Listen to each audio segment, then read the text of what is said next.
नोंथांमोननिसिम रोजा रोजा साबायखर थाबाय मानो होनब्ला आंखौ नोंथांमोना 10K कमप्लिट खालामना होबाय 10K फलोवार कमप्लिट जाबाय फाइनाली आंना नोंथांमोना आं जोबोद साबायखर जासिहरनाय थाबाय आंनिफ्राय मानो होनब्ला नोंथांमोना आंखौ अरायसम सापर्ट खालामबाय थायो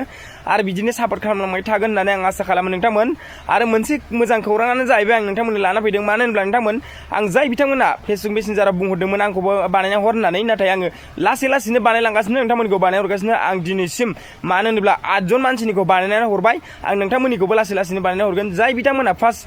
मेसेज खालामनानै खोन्थाहरदोंमोन बै बिथांमोनखौ आङो बानायनानै हरबाय फाइनाली नोंथांमोन आं नोंथांमोननिखौबो लासैनो बानायना हरगोन मेसेजखौ नायदों आं बानाया नङा बानायगोन आं नोंथांमोननिखौबो मानो होनब्ला नोंथांमोनाबो लासैनो बानायजागोन आं बेखौनो खावलायहरनो सानोदि नोंथांमोना एसे धैर्यथा मानो होनब्ला अनेक मानसिनिखौ बानायनांगौ नालाय सासे मानसिया हाख'नो नागिरा लासैनो बानायलांबाय थागोन नोंथांमोननिखौ बानाया होनाखै आङो अरायसम बानायलांबाय थागोन अरायसम नोंथांमोना आंजों एक्टिभ थाबाय थागोन होननानै आं आसा खालामो नोंथांमोनखौ आं मानो होनोब्ला 10K कमप्लिट खालामनो हाबाय नोंथांमोना 10K कमप्लिट खालामना होबाय आंनिखौ अनलायलायनायनि गेजेरजों आं बेखौनो धन्यबाद जासिहरो नोंथांमोनखौ बेखिनिखौनो आं नोंथांमोनखौ खावलायहरो गोजोन्थों नोंथांमोन बेखिनियानोसै